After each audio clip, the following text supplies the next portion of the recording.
MVP Flash loses this one, they're just kicked out. They won't go to the playoffs. Yep, that is confirmed. Yeah, I'm double Homeboys checking. just take over, go straight into the top 3. I mean, Yeah. Bigatron Beta can deny a point, Okay, right? let's. I mean, I'm trying not to be biased right here, but let's hope. Let's hope. Right. But, ladies and gentlemen, we're jumping into the draft. Homeboys changing nothing at all, banning out the Ling and the chip. But Bigatron Beta, they're switching things up. Now that they're first pick, they're banning out the Hayabusa and the Julian, so we won't see a repeat of that Hayabusa coming out. If you're a Bigatron Beta Cloud, what would you do? Potentially your last game, would you go out with your signature heroes? Would you go out with your comfort picks? Or would you just play the meta game? Okay, the fact that they ban out the Hayabusa when they have the first pick, I was actually expecting Lynch to actually take the Hayabusa because he did amazing in the previous round. So the fact that they did that, I think they're going to just come up with something absolutely out of box. I feel like it's coming to a point where it's like, hey, A-Ball, do you want to play Fanny or not? Or does Bigatron Beta... Because first picking an assassin is like, that's so dependent. Very risky. Yeah, very, that's very dependent risky. on a purple buff. Extremely risky, like Churros mentioned. But now that the first picks are coming through, I want to see whether they want to actually focus on Pin. Because in the previous game, yep, there we go, the Roger. Yeah, the Roger. Previous game, he got Natan. Now that he has Roger, at least he can have a better early game. That's the Lynch special. It's like we've seen in day number 1. So it's still flexible. It could go in the hands of Pin, but now that Moskov and the Angela combo is taken off the table, I think Homeboys might very well go for the Zask over here. So the Zask was banned out for first game. That might be, if I hear it correctly, okay, it's the Harith. Thank you to production for showing the hand cam on that one. You saw that straight away. Go, give me the Harith. Give me the Harith. Come on, up me, brother. Link to link matchup, though, we've seen the Roger and Harith a lot of times. So do you think that, okay, so Bigatron Beta likes to go into the EXP side. Do you think that leaving the gold lane open would be good for the side of Homeboys? No.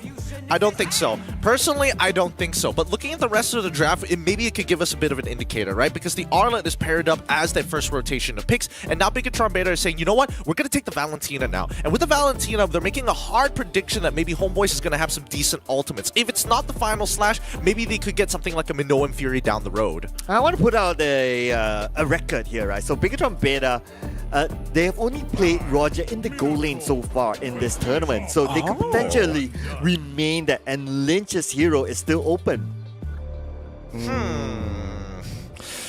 Yes, Lynch's... I mean, yes, the Roger can be flexed. Now, what is particularly interesting about this is that Bigatron Beta are playing their own game. It's not about denial anymore. It's about getting comfort picks at this point, right? Because the Minotaur came out at a bit of an awkward timing in terms of the order of the draft picks and bans. But now Homeboys get Jushin once again as we go into the second phase. In terms of bans, currently Homeboys are missing out on a potential jungler and a potential EXP/roam. Yeah. I mean, for SPS, this is the 3rd day of SPS. First 2 days, we've seen 100% pick or ban rate for Zask. And this time around, it seems like both these teams, they don't really prioritize that Zask. So do you think that is down to like, hey, teams has actually found a way to counter the Zask? The Zask is not really viable in a lot of these team fight plays that a lot of these teams are actually going for. So the Ruby getting banned out here, do you think a Zask would be in the ban? Oh, okay, maybe the Mage is already picked over for both teams, but why not the Zask? I get your point. I think maybe the Zask isn't picked up this time around only because, hey, we're not as comfortable playing him in a full composition, maybe the laning phase, but as soon as you're unlocked from that laning phase, the way the fights need to have to be played around is through the Zask's Nightmaric spawn, and knowing Homeboys, they like to take space. They like to keep either pushing forward or kiting backwards. They don't like kind of hunkering down in one spot. Yeah, and I guess another reason is that statistic-wise, Zask doesn't have the best of win rates, right? Overall, that it's a coin flip. It's a coin flip. Still a coin flip, yeah, and that was actually. debated during the pre-show as well. So, as compared to like picking out the Zushi, at least they got a win with the Zushi, so you kind of have that good feeling of picking it up again. And also, it allows, you know, your composition to continuously like move forward at your target. You're not held back by an anchor at any point of time. But then it comes with its own risk and rewards, right? Because at this point, Bigatron Beta, they're not going to have first pick, and they get to see what the next selection for the Homeboys is after their banning phase. And you can tell there might that be a they want Terizla ban, but I mean, it could be good for the Valentina to picking up the IMU for the penalty zone. They just need a really, really good setup. You can't just rely on the R-Lot alone. It will be the alpha ban. Interesting for me. The only difference is just the Harith for the Moskov and then the alpha ban, so no more alpha for Amal. I think at that point, they've limited down on the jungle picks at this point of time. Is either Amal shows off like, hey, it's back to playing tanks all over again. Like, Baxia doesn't sound like a bad idea, but at the same time, even if Baxia engages, it can get a little difficult. Yep, hypermobility. Let's go for something quick like a Nolan. 25% win rate on the Nolan. 4 times picked only. It's like a 4-sided die. Is there like a 4-sided die? Yes, there is. Okay. There is a 4-sided die. It kind of looks like a diamond-ish. Yeah, it looks really awkward. It looks very, very awkward. But now Bigatron Beta needs to reveal the entirety of their composition, and so far it's something teamfight oriented. Yeah, this is actually Bigatron Beta's draft kind of really reminds me of something that AFCAP would pick up, or a team like Team Liquid would actually pick up. So they're missing out on the EXP side. Terizla is still wide open. They could very well have a lot of engages as well. Or if not, they could actually go for Camilla because they know that Homeboys likes to play as a teamfight composition as well. I mean, Camilla is so like it is a Paquito. I hear Paquito. Okay. Pac-Man is on board. All right, so it gives them that... Beatrix. Ooh, 2 hard pushers there. Okay, Paquito, potential hard split pusher. That's one. And of course, you have the Beatrix. He's very good at split pushing as well. We're going to see something new. Debut of Blue. Wow. Very, very annoying hero, I must say. Yeah, it's annoying, but also in these team fights, he can be able to pull. He's allowed to pull people away, and more importantly, his slow effect actually works really, really well with Zushin to be able to kind of chase these targets down. The rifts work in the exact same way, so I think that Homeboys, they're designing this composition around slowing their opponents, and if they do find that initial pick, that's when Nets can press the Zaman Force and push forward. Yeah. I mean, draft is both set. We have a lot of debut picks, very, very different kinds of draft coming out from both sides. Before you go, Gideon, is there any last words you want to say about this? I think the way that Bigatron Beta is going to crack open this game is to shut down on that Nolan, right? So heavily investing into the EXP and pushing out that mid lane is going to be extremely key, because once you deny purple buffs, that means you can actually rotate across the map and look for the big plays. Well, thank you, Gideon. Beats are pumping up. The heroes are ready. We're loading into the Land of Dawn. This is game number 2, potentially the last game for Homeboys. Actually, it's the last game for Group A. It Will is. Homeboys be able to take this away? Oh, man. And if Homeboys wins it 2-0 with the current score with NIP Flash, they will overtake NIP Flash. But anyway, let's check it out in game here. So as a start, looks like we're going to see an aggressive gameplay by Homeboys. Straight up. Whoa, actually. First blood What? invasion by Homeboys. Again, the power of the Juicin and the R-Lot coming to fruition right here. You got to pull back onto Sharuzi. Will be able to walk away. Doesn't want to use that flicker. In the last moment, he does, but no. Actually getting popped back just in the nick of time. Here comes Noxu just for that body block to keep him safe. But the Homeboys mid lane duo actually looking really, really strong. Yeah, and not only that, just look at their XP laner as well, a Glue who's able to get inside of the jungle as well during his free time, that is, and opening up that extra space for Ima to farm, and that's exactly what they did. The bottom jungle has been cleared out. Yeah, you can farm all you want, but what's the power of the Nolan coming into this game? Who can he pick off? He's an assassin anyway. Okay, so picking off Valentina, I would say that is the first target there.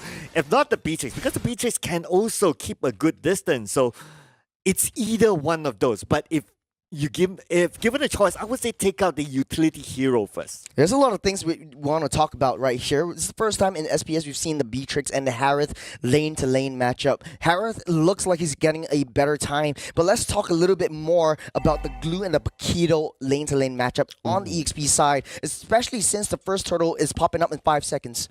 Yeah, and the Glue is very, very sustainable on his own, right? So that is the whole point for him to be there, just to try to attract the members of Bigatron Beta towards him and opening up the space on the other sides of the map.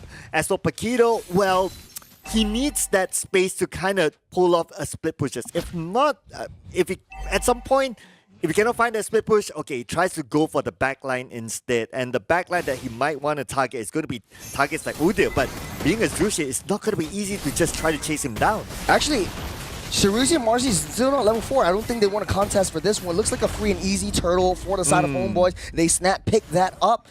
And Bigatron Beta back on the defense. I don't know what went wrong right here. Down the EXP side, still level 3, even after the wave clear. Yeah, and I guess that is also because of some help from Emo at the bottom. But speaking about help in the mid. Oh, mid side is forced to use the ulti to get out of the way. Yet3 in a spot of bother right there, able to sustain out, but stuck underneath the turret. That is Yet3 slain, but it's a nice little trade down on Marzi as well. Amal trying his best. Here comes Mal for the defense. That's the jungle, the Mal duel. Coming to shut down the EXP side. That's a huge lead over the side of Homeboys. 2K gold lead. Now, this is a 3-minute mark. Homeboys has this lead. Start the aggression going. Udil already body blocking and trying to source for a lot of information down in Bigatron Beta's jungles. And that's a good thing about having a Nolan, right? Like, your mobility is definitely up there, so that's how we can see the move. Hold that thought. Nets, actually, Noxu misses that, but pops that flicker. Nets knocked up, stunned up, but the final slash out of nowhere. Mao actually makes the play. Amal, he's got his eyes on Pin. Pin will go down as well as Noxu. That's a double for Amal in the early side. Udil just being such an annoyance. Down at the purple side, here comes Mao, but Marzi rotating up, just trying to defend this. Popping a retribution. No fight's gonna happen, but Homeboy showing so much dominance in game number 2. This is what you call, you got Jabeta, my friend.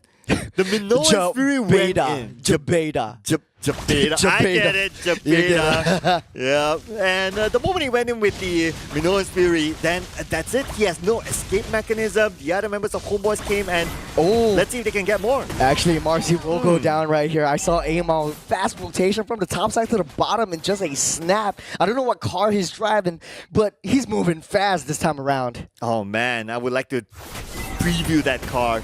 Yeah. But that is what the power of Nolan is, right? Like, you can move fast across the map. And he will be able to join his teammates. I don't know if Bigatron Beta wants to contest it. Noxu has his ultimates, just waiting for the right time. No flicker right here. Minoan Fury lays down, but will not be able to complete that one. Marzi in the midst of battle won't be able to hit anything. Everyone of Homeboys, they're still wide and healthy. Lynch will go down here, get pulled up by the side of Homeboys. They take down the turtle. They take down 2. Make that 3 members of the side of Bigatron Beta, and they're showing so much dominance.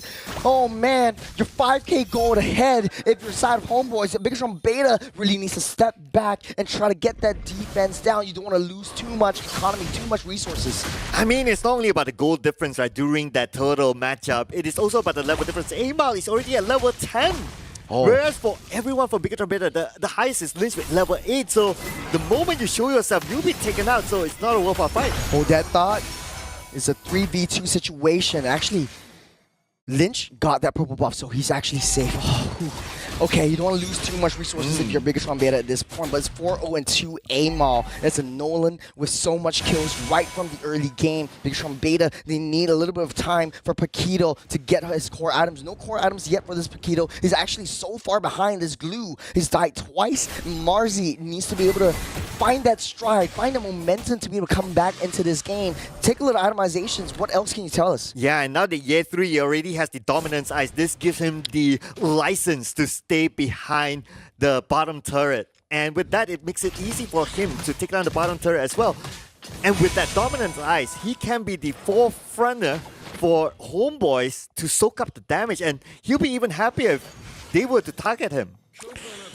I think that happened before, right? I think Geek Fam was hyper-focusing down on Marzi, knowing that he's the sort of like a weak link, so to speak. And Homeboys, they're doubling down just the same. Lynch walks a little bit too far away from the tri-bush, but Amal pops in the retribution. He wants to go for it, but uses the fracture to just get out of the way. Homeboys, they know that the turtle's coming up. They're playing a 4-1 composition. They're trying to split the waves, and that's the power of that glue as well. You might think that Pac-Man was the one that's actually trying to go for it, but Marzi getting caught in the middle, caught by 2, taking a lot of damage. He will go down, and that's a turtle over the side of Homeboys. They might want to wait this out until that Lord comes out. I see what Nets did there with the Salmon Force. He put the Salmon Force behind him, so Marzi cannot retreat back to the safer side.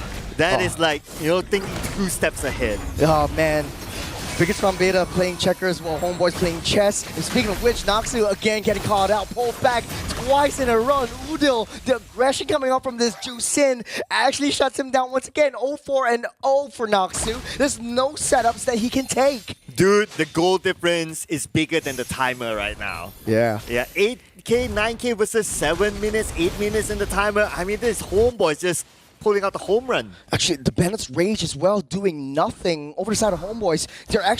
It's actually supposed to deal so much more damage. Oh, missing the orange buff. No, I spoke a little bit too soon. Lynch got that, but Mal gets caught in by the final slash. Here comes Lynch with the cleanup right here. This might be their shot. There's the Minoan Fury. Down by Noxu, yet 3, and a spot of bother. He jumps right back in. It's a 4v1. Make that 3. Udil pulls 2.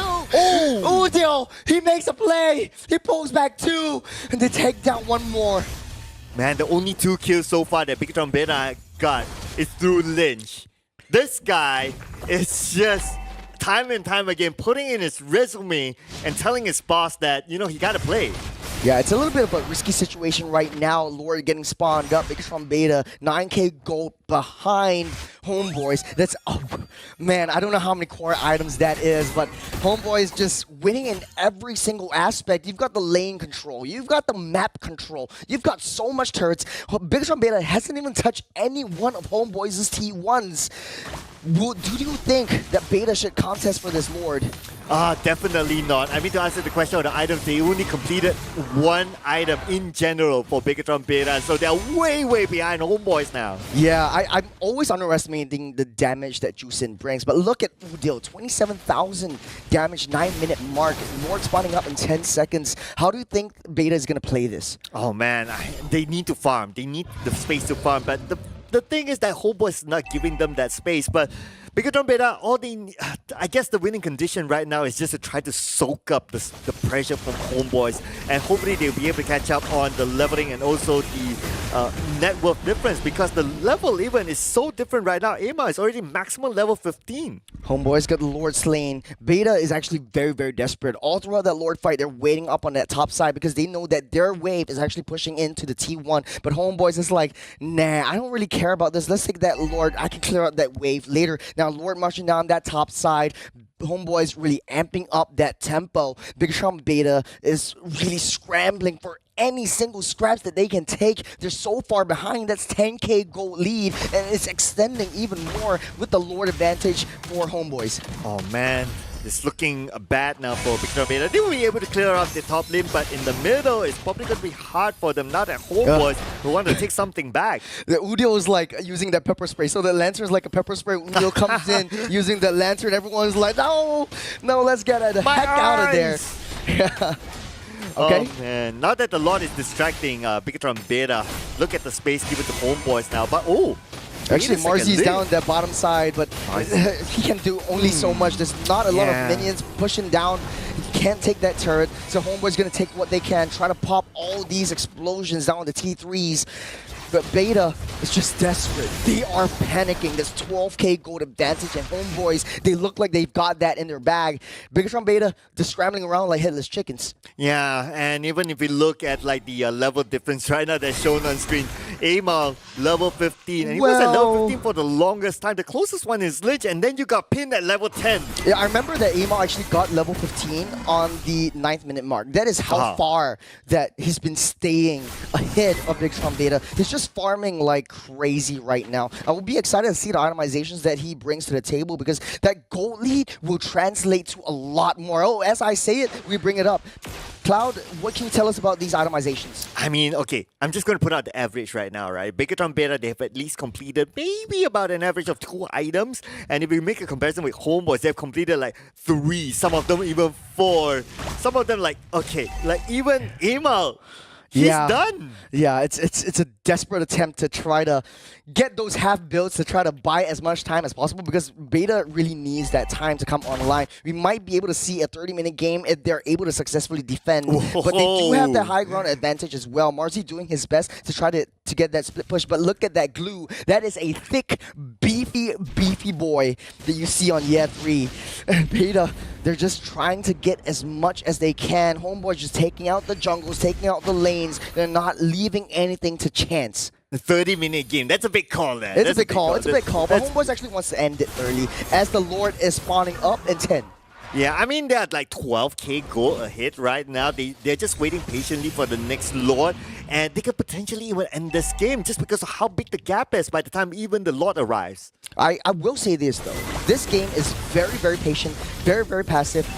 Bigatron Beta actually has this sort of like structure. When the Lord comes up, let's go down to the offside. We'll let Marzi be sort of like that bait to bring Homeboys over towards that long lane. But it doesn't really matter because Homeboys, they kind of know where Bigatron Beta will be at a lot of these neutral objective fights, those big fights. Now the Enhanced Lord marching down the bottom side.